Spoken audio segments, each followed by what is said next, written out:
Mesdames et messieurs, bonjour. Merci de nous avoir rejoints pour cette table ronde dédiée à la géopolitique au cœur du débat cyber. Alors évidemment, la géopolitique, ça ne vous a pas échappé, agite quelque peu notre écosystème en ce moment et on va voir avec nos intervenants comment la situation a évolué, quels sont les acteurs dont nous parlons dans cette approche du monde cyber, comment la situation a-t-elle évolué, avec quels pays, quelles sont les armes et les moyens de la France pour faire face à cette géopolitique qui bouscule un peu l'ordre des choses, et puis surtout comment est-ce qu'on fait pour pacifier ce cyberespace, puisque c'est quand même la posture première de la France, et générale, on y reviendra bien sûr avec vous. On évoquera évidemment les processus de négociation qui viennent de se terminer et qui posent quelques questions en matière de droit international. Avec Aude, on y reviendra évidemment. Et puis également l'Europe. L'OTAN, quel rôle pour ces institutions dans cette approche géopolitique de la cyber, et puis évidemment l'année 2022, la présidence française du Conseil de l'Union européenne, et puis évidemment la présidentielle 2022 qui ne devrait pas être épargnée par les menaces cyber. Je pense qu'il y aura consensus sur ce sujet avec nos 4 invités que j'ai le plaisir d'avoir à mes côtés. Général Tisser, merci Général d'être avec nous, fidèle des assises et de ces sessions sur la géopolitique. Vous êtes le commandant de la cyberdéfense au sein du ministère des Armées. À vos côtés, Julien Nossetti, chercheur associé à l'IFRI, enseignant-chercheur à l'Académie militaire de Saint-Cyr-Couët-Quidan. Et vous êtes également titulaire de la chaire Gouvernance du risque cyber à Rennes School of Business. Merci beaucoup, Julien, d'être avec nous, également fidèle de ces sessions. Tout comme Aude, Géric, on est très heureux d'avoir à nos côtés aussi ce soir pour parler de ce sujet et notamment du droit et de l'approche juridique de ces sujets. Vous êtes docteur en droit, chercheuse au sein de Géode. Merci beaucoup, Aude, d'être avec nous. Et également Stéphane Descous, vous êtes Chief Product Security Officer chez Thales Alenia Space, et on va parler évidemment avec vous des enjeux que font peser ces sujets de géopolitique sur un acteur comme évidemment Thales et le monde spatial. Général, je vous propose que l'on débute avec vous cette session et que l'on fasse un petit peu un point sur comment se traduit finalement ce jeu des puissances cyber, de quels acteurs parle-t-on et quels sont les comportements que vous percevez aujourd'hui. Est-ce que ça évolue beaucoup et est-ce que la situation vous inquiète? Alors, merci pour cette question. Merci Mélanie. Mesdames et messieurs, bonjour. Il est important en effet d'analyser un peu ce paysage politique, et j'aurais tendance à dire géostratégique, en particulier par rapport à cette approche du ministère des Armées, où, comme je l'avais dit en effet, notamment l'année dernière et puis régulièrement, moi je me dois d'être un peu paranoïaque et je me dois d'essayer d'appréhender toutes les menaces, en particulier si ce sont des menaces de nature étatique et qui peuvent porter atteinte aux intérêts fondamentaux de la nation, puisque c'est le rôle du ministère des Armées, et en particulier donc du commandement de la cyberdéfense, qui est là justement pour, dans ce cyberespace, ce nouveau champ de bataille, qui est un champ de bataille en tant que tel, mais aussi à travers le cyberespace, on peut atteindre les autres champs, les autres milieux, terre, air, mer, spatial aussi aujourd'hui. Il y a cette question aussi du champ informationnel, le champ des perceptions, qui est très, très important aujourd'hui. Donc moi, je me dois un petit peu d'appréhender la conflictualité, les rapports de puissance internationaux avec un peu ce prisme-là, en me disant, voilà, quels sont les acteurs qui existent dans ce jeu de puissance. Donc bien évidemment, on imagine la Chine, on imagine la Russie, on imagine aussi un certain nombre d'acteurs plus régionaux, l'Iran, la Turquie, mais on imagine aussi un certain nombre d'acteurs comme les États-Unis, comme le Royaume-Uni, qui sont aussi très, très présents sur la scène internationale. Et derrière tout ça, voilà comment ça se traduit dans le cyberespace, et en particulier dans une utilisation du cyberespace qu'on pourrait qualifier de militaire, en sachant justement que déjà là, finalement, je m'éloigne un petit peu, qu'on peut difficilement caractériser une utilisation purement militaire, puisque dans ce cyberespace, on sait qu'un certain nombre d'acteurs de niveau stratégique, potentiellement, justement, utilisent la complexité de ce cyberespace pour tester un certain nombre d'outils, pour potentiellement se prépositionner. Et ça, c'est quelque chose qu'il faut appréhender, qu'il faut intégrer, sans être trop paranoïaque, mais suffisamment pour pouvoir comprendre à un moment ou à un autre les démarches de ces États, de ces compétiteurs stratégiques, à des fins de renseignement. Donc le renseignement, on peut comprendre, et notamment en France, il y a des lois qui encadrent le renseignement, mais d'autres peuvent dire que ce n'est pas du renseignement, c'est l'espionnage industriel, qu'est-ce que ça peut dire ou comment. Après, il y a cette utilisation aussi à des fins d'entrave, donc bloquer une manœuvre potentiellement militaire sur un champ de bataille, mais après, entrave, perturbation, sabotage. Donc déjà, on ne sait plus trop où on en est. Et de même aussi, je parlais de lutte informatique d'influence, lutte informationnelle.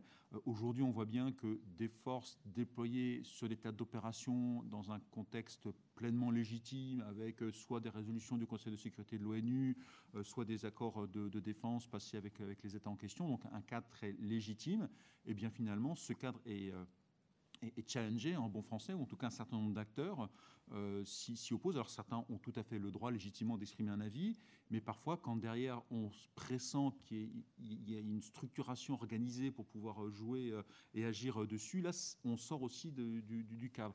Et après, donc comme les autres domaines où en effet j'ai donné un terme qui était acceptable, accepté, et puis d'autres termes qui potentiellement le sont moins en fonction des acteurs qu'il y a derrière, là c'est pareil aussi, on part de ce qui est naturellement l'influence, la ruse, la déception dans un domaine militaire qui est classique en fait, par rapport justement à des jeux de stratégie militaire déployés, eh bien certains finalement derrière peuvent l'utiliser dans d'autres domaines qui là sont pas légitimes, sont pas moraux ou pas éthiques. Et donc là, il y a ces questions-là. Donc moi, en fait, ma vision par rapport à l'ensemble de ces acteurs, c'est de dire, voilà, qu'est-ce qu'ils utilisent, comment ils se positionnent dans le cyberespace, comment les forces militaires ou assimilées à ces stratégies d'action très, très géostratégiques utilisent le cyberespace à des fins, donc, comme je l'évoquais, à des fins de renseignement, à des fins d'entrave ou à des fins de déception. Et évidemment, je me positionne aussi, quelles sont les réponses que l'on peut apporter? Est-ce que nous, on a bâti un outil, alors c'est pareil, j'aurais tendance naturellement à dire un outil militaire, mais cet outil militaire, bien évidemment, il est aujourd'hui dans un contexte d'emploi plus large. L'action militaire, c'est une action qui s'inscrit dans une décision politique. Donc le militaire, il est aux ordres, même si évidemment il doit être intelligent, il doit être proactif, il doit être force de proposition, il n'en demeure pas moins qu'il est aux ordres et qu'il déroule une action qui a été clairement cadrée, clairement définie par le politique. Donc moi aujourd'hui, c'est voilà, qu'est-ce que je peux apporter justement par rapport à l'outil, aux moyens qui sont à ma disposition justement là, de la France au travers du commandement de la cyberdéfense pour pouvoir me positionner les forces armées par rapport justement à ces options militaires utilisables par le niveau politique pour pouvoir justement répondre aux diverses sollicitations ou à ce champ, à cet espace dans lequel on sent qu'il y a un certain nombre d'acteurs qui sont positionnés et qui, eux, eh bien, sont peut-être un petit peu désinhibés dans leur action, ou en tout cas un certain nombre d'États, des compétiteurs stratégiques, et par exemple les Américains pointent du doigt régulièrement des groupes organisés de Russie ou de Chine qui mènent un certain nombre d'actions à l'encontre de secteurs stratégiques, de l'énergie ou d'autres, potentiellement pour pouvoir prépositionner une action peut-être de plus grande ampleur ou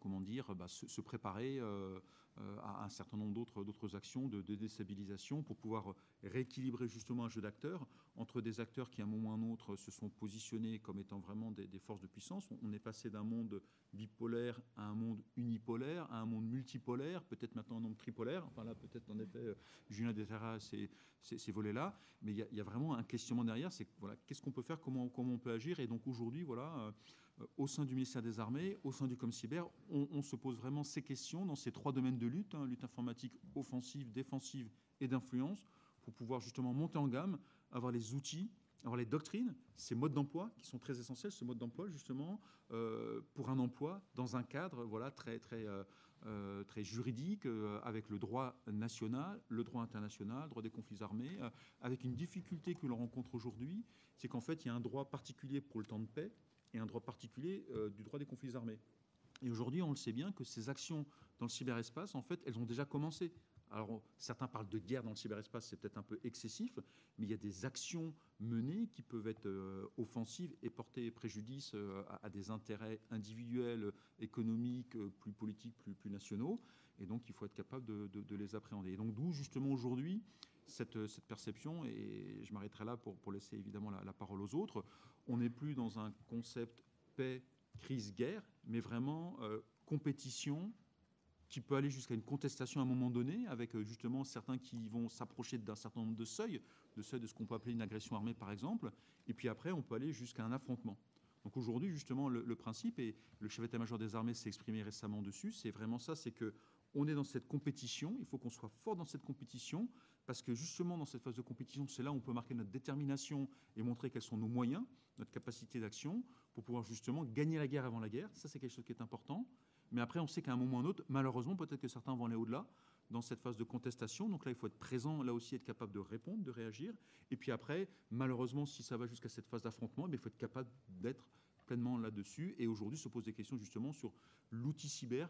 Comment est-ce qu'il pourra être utilisé dans le cadre justement d'une hypothèse d'engagement majeur ?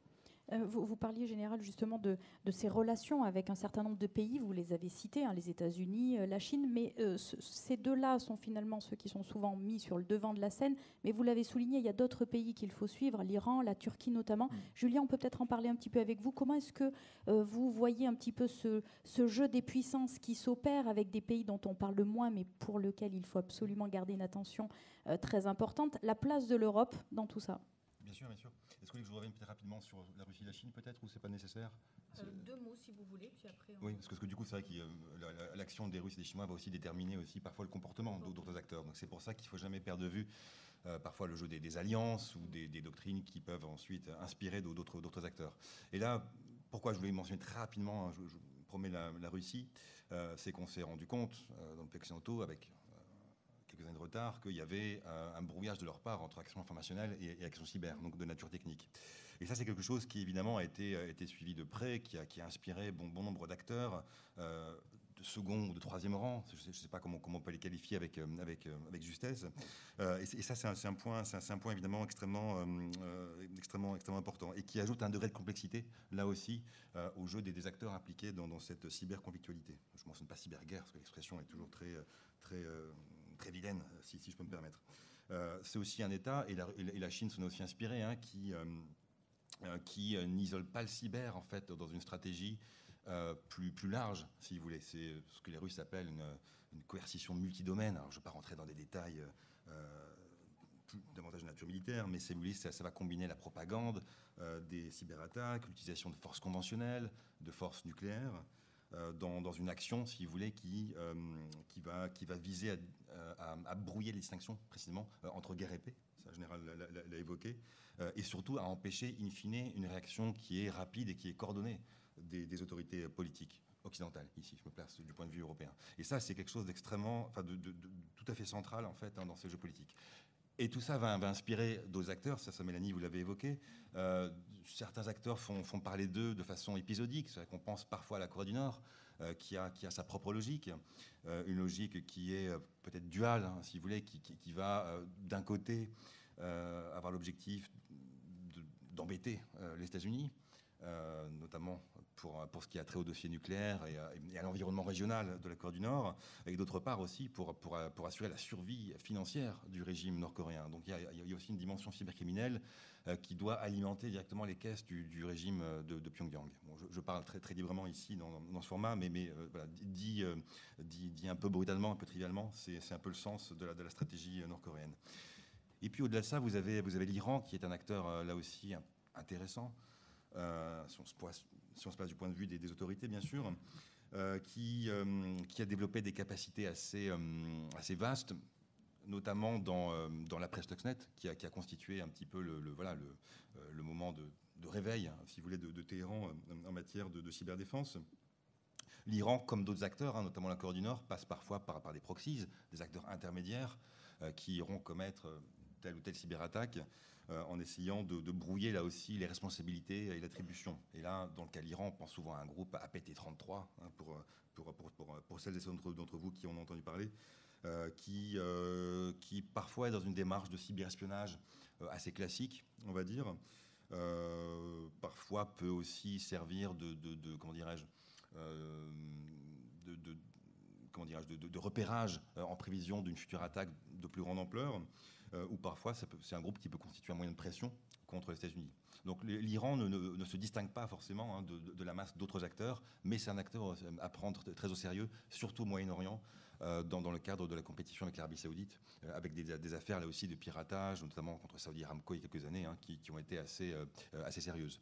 Donc ces acteurs de second rang ne sont pas négligeables, loin de là. On peut penser aussi à d'autres acteurs, je ne vais pas les développer, mais bon, Israël est tout à fait aussi éminent dans cette géopolitique du cyberespace. Là, évidemment, la fiction a alimenté aussi cette espèce d'effet de halo autour comment dirais-je, de la cyberpuissance israélienne. Et il y a aussi d'autres acteurs qui émergent doucement mais sûrement, comme le Vietnam, par exemple, en Asie.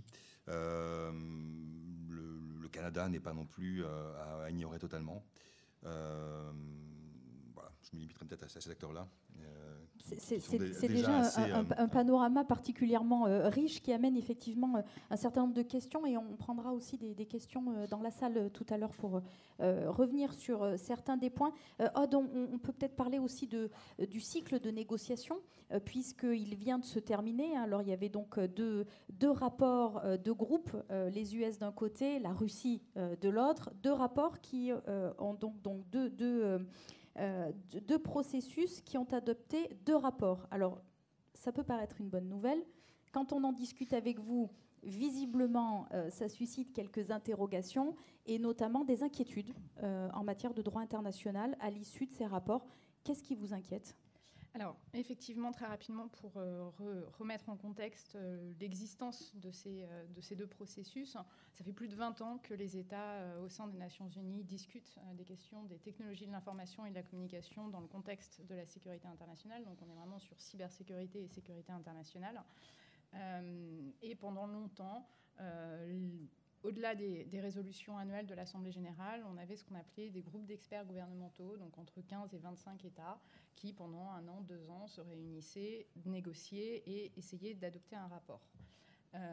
Entre 2004 et 2017, il y a eu 5 groupes. Seuls 3 ont réussi à adopter un rapport, et en 2017, ils n'ont pas réussi. Et un des points, officiellement en tout cas, le point de blocage a été la question du droit international, puisqu'en 2013, les États s'étaient mis d'accord sur le fait que le droit international s'applique dans le cyberespace. Donc les actions des États, quand ils mènent des opérations, sont encadrées par le droit international. Et officiellement, en 2017, des États comme la Chine, comme la Russie, auraient remis en cause l'applicabilité de ces règles. Et donc on a pointé le droit international comme raison de cet échec. Donc on se retrouve en 2017, j'ai envie de dire un peu le bec dans l'eau, et en se disant mais où on va maintenant ? Et en 2018, d'un côté, la Russie propose la création d'un, en bon français, groupe de travail à composition non limitée, OEWG en anglais, qui a un processus de négociation ouvert à tous les États membres des Nations Unies. Et d'un autre côté, les États-Unis, soutenus par l'Union européenne, par les États membres de l'Union, de l'UE, disent mais non, il faut un 6e groupe d'experts gouvernementaux. Les deux sont créés par l'Assemblée générale, puisque les 2 résolutions sont adoptées. Et donc, pendant 2 ans, un peu plus de 2 ans, vous avez 2 processus concurrents qui ont des formats complètement différents. Quel était l'objectif de ces 2 groupes ? Les mandats sont quasiment identiques. L'objectif, on va dire le grand objectif, c'est d'essayer d'assurer la paix et la sécurité dans l'espace numérique, et plus concrètement de définir ce qu'est un comportement responsable, comment s'applique le droit international, etc. Et pendant 2 ans et demi, je dois dire que j'ai parié contre, et j'ai eu tort, puisque les 2 ont adopté un rapport. Donc on a 2 rapports. Et dans les questions qui étaient traitées, je l'ai dit, il y avait la question de, finalement, comment le droit international s'applique, parce que c'est bien beau de dire le principe de souveraineté s'applique, le droit de légitime défense s'applique, mais ça ne nous dit pas comment ça s'applique. Et là, les 2 rapports sont particulièrement inquiétants pour, je dirais, 4 grandes raisons. D'abord, c'est que les États ont beau avoir réaffirmé les acquis des précédents groupes d'experts gouvernementaux qui disaient bien que la Charte des Nations Unies dans son entièreté, et donc l'article 51, le droit de légitime défense, s'applique dans le cyberespace. Ils ont beau dire ce qu'on a dit il y a quelques années est toujours d'actualité, ils ont été incapables de le réaffirmer parce qu'il y a une vraie opposition, notamment de la Russie et de la Chine, sur le fait de parler de légitime défense dans le cyberespace. Or, ce qui est important de comprendre, c'est que le droit de légitime défense, on peut le voir de deux façons, soit comme le droit d'un État de recourir à la force, soit comme aussi un moyen de se protéger, parce qu'il y a des conditions. Donc ça, c'est le premier point. Deuxième point, l'objectif des deux groupes était d'avancer de façon consensuelle sur comment le droit international s'applique. Concrètement, à part sur un point, et encore, il faut essayer de le chercher, il n'y a aucune avancée de ce point de vue-là dans les deux rapports. On se limite, grosso modo, à soit répéter ce qu'il y a dans les rapports précédents, soit dire il faut que les États continuent de travailler sur ces sujets et d'échanger leurs vues de façon évidemment purement volontaire sur ces questions-là. Troisième point qui est inquiétant, c'est que le message qui est finalement passé, surtout dans le rapport du GGE, c'est que le droit international, c'est finalement pas si important et on peut s'en passer. Pourquoi ? Parce qu'il est écrit dans le rapport que finalement les règles obligatoires sont du même niveau que des règles non obligatoires. Donc le message passé est quand même, au-delà de la véracité juridique, ça veut bien dire ce que ça veut dire. Et puis, quatrième raison d'inquiétude, c'est, j'ai envie de dire, les erreurs de droit. Donc il y a celle que je viens de mentionner. Alors par erreur de droit, je m'entends. Évidemment, le droit international est fait par les États. Donc, si les États se mettent d'accord sur une interprétation de façon consensuelle, etc., ça devient la règle de droit. Mais l'exemple le plus flagrant, et qui, à mon avis, est particulièrement inquiétant, c'est quand il est écrit dans le rapport du GGE que le droit des conflits armés, le droit international humanitaire, ne s'applique qu'en temps de conflit armé. Et il se trouve que dans les conventions de Genève, on a quand même un certain nombre d'obligations qui s'appliquent aussi en temps de paix. Donc, pour conclure, alors, ce n'est pas une surprise parce qu'en réalité, on s'y attendait, mais c'est inquiétant parce que ça montre bien que les États sont dans une logique de réaffirmation de la puissance, sont dans une logique de on cherche à comprendre quelles sont les lignes rouges des uns et des autres, mais on ne veut pas se restreindre. Et donc, ça montre finalement que le cyberespace et ce qui s'y passe, c'est d'abord un risque géopolitique et que les conséquences pour la société dans son ensemble, elles passent en second plan. Merci beaucoup, Aude. Alors, on reviendra dans quelques instants, évidemment, sur l'étape d'après pour tous les sujets que vous venez d'ores et déjà d'aborder tous les trois. Avant ça, et je reviens d'ailleurs sur l'un des points qu'évoquait le général en ouverture, quand vous parliez de cyberespionnage, c'est évidemment un des points d'attention très fort. Et on imagine, Stéphane, qu'au sein de Thales Alenia Space, c'est un sujet préoccupant, compte tenu de votre activité, évidemment. Alors, quelle menace aujourd'hui fait peser cet enjeu géopolitique dans le monde cyber sur un groupe comme Thales et donc cette branche dédiée au spatial notamment ? Alors, je vais être volontairement provocateur. Alors, quelle menace ? Je dirais, pour le moment, rien de neuf sous le soleil. Puisque la géopolitique existe depuis longtemps, les problématiques d'espionnage, de fuite d'informations, de transfert de technologies non désirées, évidemment, existaient déjà. Le cyberespace aujourd'hui est devenu, et le général l'a rappelé, est un espace de conflictualité transverse au domaine traditionnel. Et donc, c'est aujourd'hui un accélérateur de la puissance qu'avaient déjà des États et des groupuscules malveillants, donc en matière d'objectifs visés et finalement de performance quant à la réussite de leurs méfaits et de leurs attaques. Donc, finalement, la menace, elle existe toujours, sauf qu'elle a pris, avec la numérisation et avec le cyberespace et sa transversalité, je dirais, un coefficient multiplicateur. Alors je vais dire x10, x100. Chacun pourra y apporter son zéro de plus ou de moins, mais toujours est-il que c'est pour moi, effectivement, un accélérateur de puissance malveillante. Alors, pendant la plénière de début d'après-midi, Guillaume Poupard a fait quelques rappels et qui seront intéressants justement à citer de nouveau. autour de la capacité française aujourd'hui en Europe, finalement, à avoir anticipé, ou en tout cas sur ces 15 dernières années, à avoir également mis en place les dispositifs qui permettaient, alors aussi bien au groupe Thales, dont l'ADN est quand même la sécurité et la défense, puisqu'on fournit, que ce soit pour la branche spatiale ou les autres domaines, des systèmes pour des opérateurs critiques, et en particulier pour la défense. Mais en fait, les dispositifs en France existent depuis le début des années 2000, avec, pour, je dirais, les aspects sécurisation des systèmes d'information liés à la transformation digitale des services de l'État, le dispositif RGS, trop peu appliqué encore dans les collectivités, et on a pu le voir pendant la crise Covid.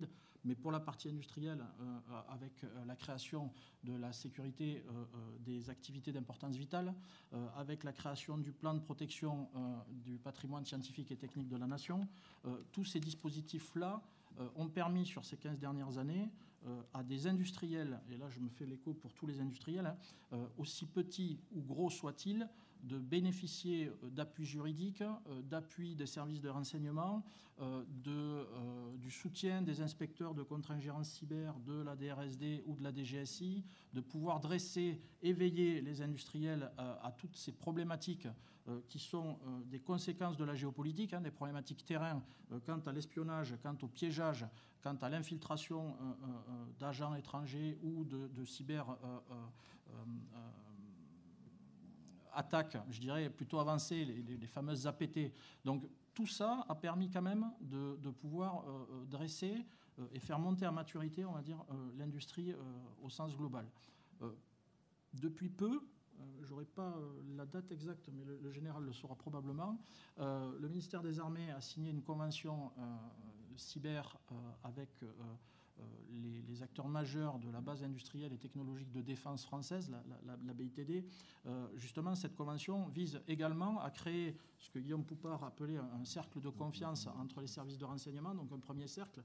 Et là, cette convention vise à créer autour, entre le MINARM, la DGA, l'ANSSI et les industriels majeurs, un second cercle de confiance autour duquel on peut se mettre d'accord sur des méthodes, sur des processus, sur des niveaux de sécurité, sur un partage de l'information qui a été aussi rappelé ce matin par le président des Assises, autour justement du fait de pouvoir bénéficier d'une cyber threat intelligence pragmatique, efficace. Pourquoi pas décliner à certains secteurs, et le secteur spatial n'y déroge pas aujourd'hui. Tous ces aspects-là sont en train d'être partagés, que ce soit au niveau national, mais également au niveau européen, avec l'Agence spatiale européenne ou l'Agence européenne pour le programme spatial. Toutes ces considérations-là sont en train vraiment de monter crescendo, et ces services-là arrivent, notamment avec facilité par des outils, mais surtout par l'échange et le transfert des informations entre les différents interlocuteurs. Alors, on parlait de cyberguerre, le terme n'est pas approprié, etc.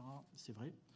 Moi, j'appelle ça plutôt de la cyberguérilla ou du harcèlement via le cyberespace, parce que ce soit les États ou des groupuscules cybercriminels, cybermercenaires, on peut rajouter le terme cyber devant tout type de voyous imaginable aujourd'hui avec l'outil informatique. Le harcèlement, il est constant, on le sait, on le voit. Et donc, qu'est-ce qu'on va harceler ? Donc pour les industriels et pour les opérateurs critiques ou de défense, de par les dispositifs que j'ai cités précédemment, on retrouve aujourd'hui dans les entreprises, globalement, en tout cas les plus grosses, 3 voies fonctionnelles majeures pour se protéger face à ces menaces. La première, c'est la voie sécurité-sûreté, au sein duquel l'officier de sécurité est au centre du dispositif. Et la dernière, IGI 1300 pour la protection du secret de la défense nationale, le rappelle à nouveau. Cette voie-là, elle est importante pour tout ce qui est intrusion physique, habilitation, criblage des personnes autour des contrôles élémentaires, etc., justement pour que les différentes entreprises qui ont des activités dont le patrimoine scientifique et technique est important pour la compétitivité française, la leur, ou justement pour éviter ces fuites de technologie en vue de créer potentiellement des armes de destruction massive ou autres, ces dispositifs-là sont vraiment importants. Ils sont traditionnels, ils existent depuis des années, et c'est un process qui est relativement répandu, y compris chez nos voisins européens. La deuxième, c'est la filière SSI. Plutôt RSSI au sens IT d'entreprise, mais également au sens réglementaire avec l'OSSI et l'officier central.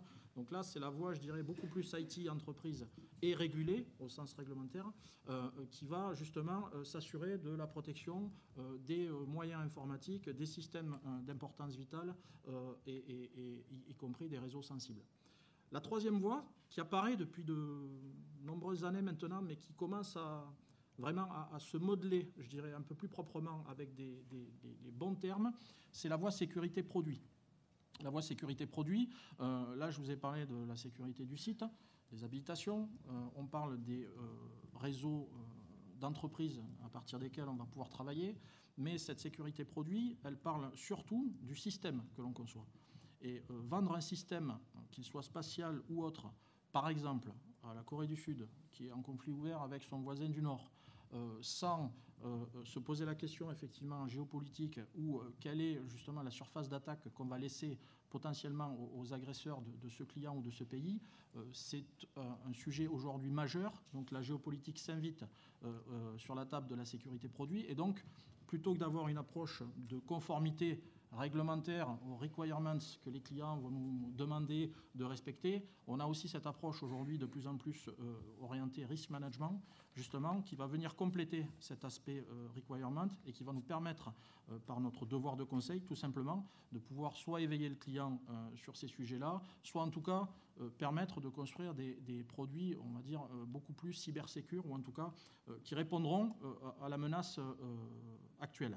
Et donc, pour cette raison, sur la branche spatiale, Thales Alenia Space, depuis cet été, c'est tout récent, on a rajouté 2 postes cyber à l'éventail qui existait à notre organisation, justement dans cette voie produit. On a désormais par domaine, alors, chez Thales Alenia Space, on a 4 domaines majeurs d'activité, les télécommunications, la navigation, l'observation et l'exploration spatiale. Pour chacun de ces domaines, on a un Product Security Officer, navigation, un Product Security Officer télécommunication, qui va s'assurer que chacun des projets, chacun des produits bénéficie d'une sorte de RSSI, que l'on nomme, nous, à notre niveau, un Cyber Security Manager, et qui va vraiment être en charge de piloter la partie risque, prise en compte et implémentation des règles de cybersécurité dans son produit. On s'était aperçu qu'au-delà de ça, on n'avait pas d'action. On va développer peut-être un tout petit peu plus après, parce qu'on a encore 2 ou 3 points, et j'aimerais absolument qu'on garde du temps pour répondre aux questions de la salle sur ces sujets. Mais vous restez bien sûr après aussi avec nous, comme ça vous pourrez poursuivre les échanges avec les personnes dans le public. Général, est-ce qu'on peut revenir peut-être quelques minutes avec vous sur finalement un peu le futur et les réponses? Comment est-ce qu'on répond à cette approche géopolitique dans le cyberespace?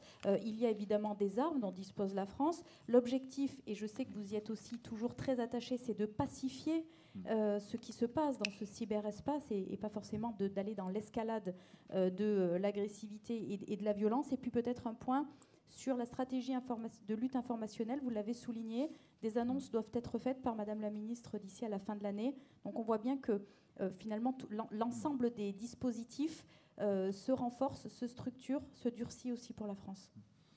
Oui, c'est vraiment cet objectif. On parle souvent de France, puissance d'équilibre. Eh bien, dans le cyberespace, c'est les mêmes notions en fait. On applique un peu les mêmes principes, mais évidemment, compte tenu des particularités du cyberespace. Et donc, aujourd'hui, en effet, on a essayé de structurer ce cyberespace pour mieux le comprendre, mieux savoir comment on pouvait agir, avec justement ces mêmes objectifs qui sont ceux des forces armées. Donc, ces objectifs, de toute façon, ils sont classiques. Hein. C'est faire en sorte que les forces armées puissent être efficaces. Donc, il faut qu'elles soient résilientes, évidemment, dans leurs capacités. Comme elles sont très numérisées, il faut qu'on assure justement cette protection, cette défense par rapport aux attaques au travers du cyberespace qui pourraient nous fragiliser. Hein. Je parlais tout à l'heure de renseignement, d'entrave. C'est quelque chose d'important. Il y a aussi le fait de savoir saisir les opportunités sur les théâtres d'opération pour pouvoir justement assurer la supériorité opérationnelle de nos forces. Donc ça, c'est du classique. Et donc, développer des capacités offensives, développer des capacités défensives, développer des capacités en matière de, en effet, lutte informatique dans le cyberespace sont essentiels pour pouvoir être présent et pouvoir jouer cet équilibre. Et c'est vrai, ce qui est important, justement, c'est d'avoir une granularité dans les moyens pour pouvoir, justement, ne pas riposter avec des moyens démesurés et être capable de maîtriser l'escalade. Donc maîtriser l'escalade, ça ne veut pas dire refuser l'escalade, ça veut dire la maîtriser. Donc à un moment, en fonction de qui attaque, de quelle manière il attaque, quels sont les dégâts de cette attaque, eh bien, il faut apporter la réponse au bon niveau, justement. Cette réponse, elle ne se décide qu'en interministériel, parce que justement, on a vu que la frontière était compliquée entre des actions purement militaires, et dans le cyberespace, on voit bien que certains attaquent par la supply chain, en fait, attaquent par des biais de manière indirecte. Donc comment est-ce qu'on réagit, c'est pas forcément évident. Est-ce qu'on utilise la même méthode aussi de réponse indirecte ou pas, justement? Là, ce sont des questionnements forts. Et donc voilà, il faut qu'on ait cette structuration qui se fait en interministériel pour choisir quelles sont les réponses que l'on va mener, des réponses diplomatiques, des réponses économiques, des réponses militaires, et dans la réponse militaire, pourquoi pas des réponses cyber. Donc ça, c'est vraiment quelque chose qui est important. On applique les mêmes principes dans le cyberespace, mais avec ses particularités. En effet, dans un espace où il y a la contraction de l'espace et du temps, où il y a la fulgurance d'une action, même si ça peut mener très longtemps, justement, pour mener des actions, il faut identifier la surface numérique, justement, de la cible, comprendre quelles sont les vulnérabilités éventuelles qui seront utilisées, ça, que ce soit en défensif ou en offensif, hein, c'est le même raisonnement, finalement, quelles sont les vulnérabilités, comment elles peuvent être exploitées et comment on peut s'en prémunir. Et donc voilà, c'est de se projeter par rapport à ça, et c'est se projeter en effet aussi, pas seulement une défense que tournée vers l'intérieur, comme je l'avais expliqué, et c'est vrai, cette convention-là qui a été signée en novembre 2019 par la ministre, nous permet d'avoir cette défense de l'avant et d'être collectivement plus fort dans une approche plus globale, et pas uniquement militaire, plus dans un esprit de défense qui va bénéficier aussi à l'ensemble des acteurs. Ça, c'est quelque chose qui est important. Et il faut donc bâtir ces possibilités. Ce qui est important aussi sur le domaine de l'informationnel, c'est de comprendre ce qui se passe dans ce cyberespace. Là aussi, quels sont les outils utilisés par les uns et par les autres. Est-ce que le fait de dire non, ok, les gens disent non, ils ont le droit de dire non, quel que soit le contexte, bien évidemment. Mais à partir du moment où finalement c'est quelque chose qui est orchestré avec derrière un certain nombre d'acteurs qui tirent des ficelles volontairement pour déstabiliser, pour amener à récupérer des informations dans une stratégie d'espionnage, là c'est plus tout à fait la même chose. Et là on rentre justement dans un jeu de pouvoir, de puissance, et avec notamment une traduction qui peut se faire sur le plan militaire et que l'on peut retrouver justement sur des tas d'opérations. Donc là, il faut être capable de pouvoir répondre à cela, et donc c'est ce qui se fait aujourd'hui, quoi. Donc ça, évidemment, je le disais, ça ne peut se faire que dans un cadre interministériel où on va définir justement ce niveau, où on va pouvoir définir cette approche globale. Et là, je ferai référence, en fait, donc un stratège ou un stratégiste, ça dépend comment on les appelle, en fait, qui s'appelle John Boyd, qui a une approche, enfin, donc c'est américain, et c'était un peu, disons, période de guerre du Golfe, un petit peu, où c'est l'approche, en fait, systémique. Et donc il a défini 5 cercles, et ça c'est assez intéressant. Il y a les forces armées, le premier cercle évidemment de protection, de défense ou d'action éventuellement dans le cadre d'une conflictualité. Après les populations, c'est que les populations c'est important. On peut perdre finalement une guerre gagnée militairement, mais si la population n'est pas en phase, l'opinion publique, eh bien voilà, ça peut changer le résultat finalement sur le terrain.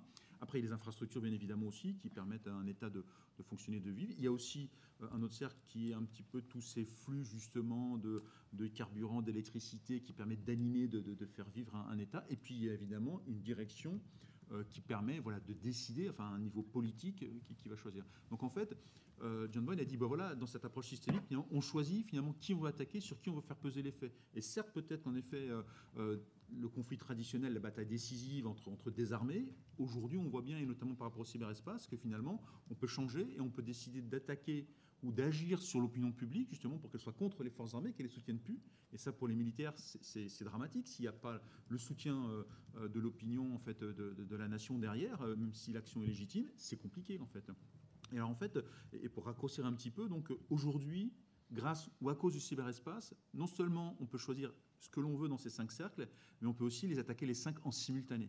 Donc là, il y a vraiment un changement stratégique, même si en effet, la conflictualité dans le cyberespace est d'une certaine manière un petit peu comme la conflictualité dans l'ensemble des espaces, mais il n'empêche qu'elle a des particularités qui permettent d'être beaucoup plus efficace potentiellement. D'où justement aujourd'hui le fait d'appréhender, on parle même des acronymes, vous savez bien les militaires, mais pas que les militaires aiment bien les acronymes, on parle en effet de multimilieux, multichamps. Eh bien, on réfléchit à cela parce qu'aujourd'hui, évidemment, ces actions dans le cyberespace, il faut qu'elles soient appréhendées vraiment dans une dimension pleine et entière. Et véritablement, ces opérations cyber, elles sont intégrées par rapport aux opérations et il faut qu'elles soient appréhendées dans une manœuvre de l'adversaire, du compétiteur, mais nous aussi, très global. Et c'est pas évident parce qu'en effet, derrière, comment est-ce qu'on se coordonne, comment est-ce qu'on agit, quelle légitimité on a par rapport au droit, par rapport à l'emploi de la force armée dans ce contexte-là.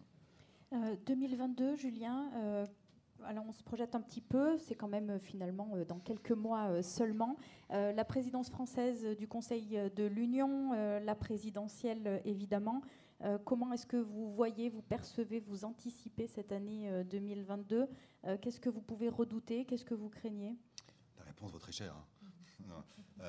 Non, je fais le lien entre la réponse générale. C'est pour ça qu'on vous invite à Monaco. Mais voilà, mais malheureusement aucun retour. Je fais le lien entre la réponse générale et ma réponse. Sur, si vous voulez, les Américains ont une expression qui est people-centric warfare, c'est-à-dire qu'aujourd'hui les populations sont de plus en plus au centre de l'effet recherché par des compétiteurs. Et ça vaut pour ce que Gérald décrit dans un contexte de théâtre d'opération, etc., bien circonscrit, ou pas, ou mal. Et ça vaut aussi pour des cycles électoraux. Et c'est vrai qu'on a cette particularité l'année prochaine de combiner une présidence relativement courte finalement de l'Union européenne et une élection présidentielle et législative qui, sans faire de référence, qui s'annonce déjà assez complexe à de multiples niveaux. Donc ce qu'on peut attendre, alors il y a plusieurs niveaux de lecture. Donc je vais essayer de répondre de façon très brève.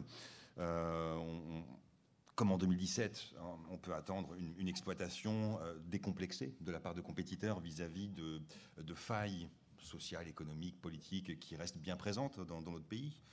À l'échelle nationale et européenne par ailleurs. Enfin, je ne distingue pas forcément le territoire français du reste de l'Union européenne dans ma réponse.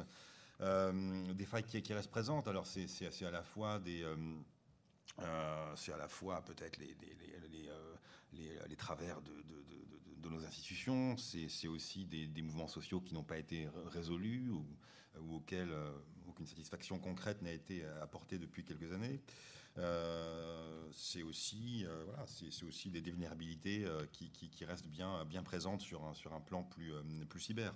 Donc ça, il y a évidemment un retour sur expérience qui a été fait depuis 2017, avec une sensibilisation là aussi plus poussée vis-à-vis des partis politiques, des différents acteurs qui prendront part au scrutin, mais on reste évidemment avec les mêmes menaces. Alors c'est vrai qu'on pense instinctivement à la Russie qui voilà, avec tout ce effet de halo qui est au-dessus de nos têtes, avec des hackers avec des capuches qui pianotent dans les sols de Kremlin et qui vont décider du sort de l'élection. Bon, il faut se distinguer un petit peu évidemment de ce type de lecture un petit peu rapide, tout en n'étant pas naïf, bien évidemment, de l'effet très opportuniste que peuvent rechercher ce type d'acteurs par rapport aux faiblesses que j'ai, faiblesse ou indécision ou incohérence qu'on peut avoir. Donc ça, c'est quelque chose qu'il faut bien garder à l'esprit, sachant que le président de la République, il y a quelques mois, a mentionné d'autres acteurs qui peuvent aussi tirer parti de notre contexte politique, notamment la Turquie. Donc je le dis parce que c'était ressorti publiquement,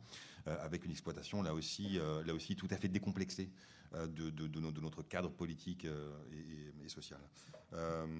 Voilà. Et puis plus largement, à un niveau européen, ça pose la question de voilà, peut-être un peu plus macro, de bien définir notre place finalement dans cette compétition sud-américaine qui se structure largement autour d'enjeux technologiques et cyber. Donc ça, il faut aussi bien le garder à l'esprit, parce que ça va aussi déterminer nos propres actions. Et là, à ce niveau-là, je pense que la diplomatie de conférence n'est peut-être pas suffisante pour apporter toutes les réponses aux enjeux qui se présentent. Donc, peut-être une critique indirecte, mais qui est, je pense, importante. Importante à souligner. Merci beaucoup, Julien. Il nous reste quelques minutes pour répondre à une ou deux de vos questions. Alors, oui, Stéphane, est-ce que tu peux juste retirer ton masque et voilà, pour qu'on puisse bien t'entendre, s'il te plaît.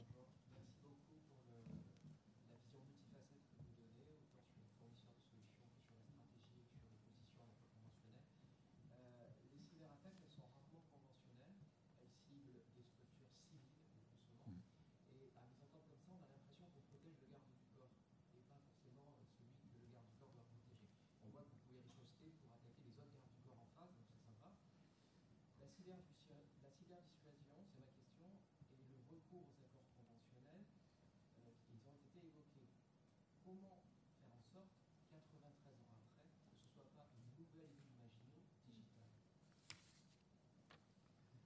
Alors, en général, vous avez 4 heures, donc finalement, nous passerons la soirée tous ensemble à parler de géopolitique. Voilà, donc en général, vous restez avec nous. Non, mais merci de cette question très pertinente. Stéphane, merci beaucoup.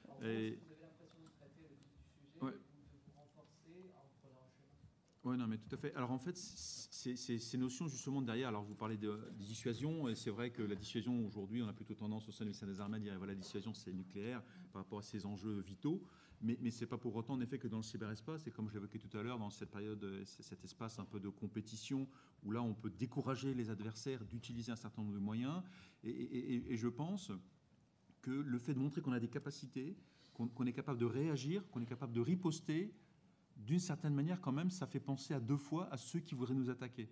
Alors certes, c'est vrai qu'on a l'impression qu'on se protège nous-mêmes, et en effet, comme vous le dites justement, c'est garde du corps par rapport aux gardes du corps, et finalement on oublie les victimes qui sont là, quoi. Les gars collatéraux, les civils, il y en a énormément. Et en fait, à un moment ou à un autre, justement, on va se poser la question de comment est-ce qu'on peut réagir par rapport à cela. Et finalement, on a traité ce qui était peut-être le plus dangereux ou le plus essentiel, justement, en fait, en apportant une réponse au travers d'un commandement de la cyberdéfense avec des capacités fortes, pointues, mais il y a aussi d'autres ministères qui ont des capacités aussi pour traiter d'autres aspects, sécurité nationale, enfin police, gendarmerie et autres, qui eux aussi sont très actifs et sont dotés de moyens très, très pointus, des équipes d'experts. On travaille régulièrement avec eux, on échange justement sur la compréhension que l'on peut avoir sur les modes d'action des autres compétiteurs, des ennemis, des agresseurs.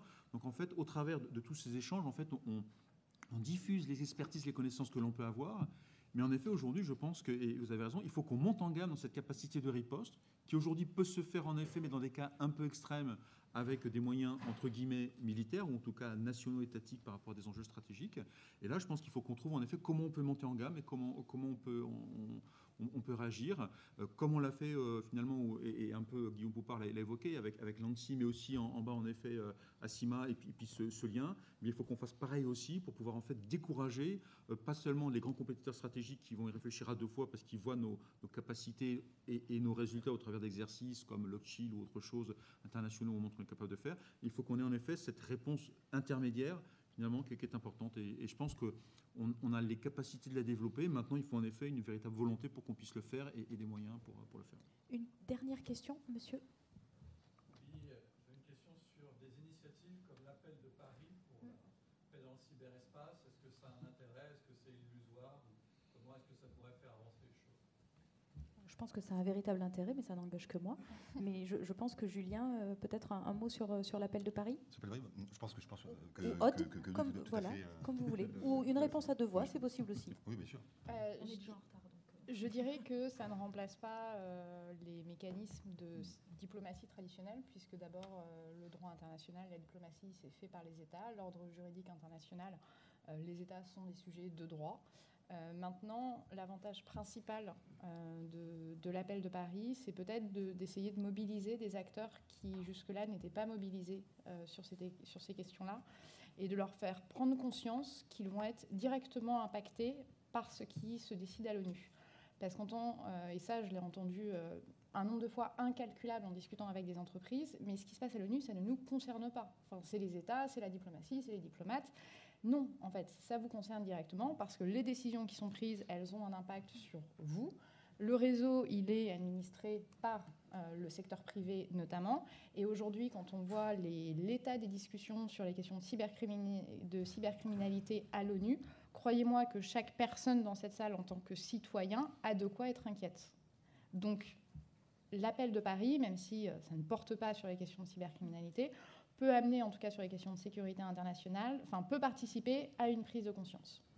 Merci beaucoup, et ce sera donc le mot de la fin de cette session. Merci à tous les 4 d'avoir été avec nous. Merci à vous de votre fidélité, puis à demain pour la suite des assises.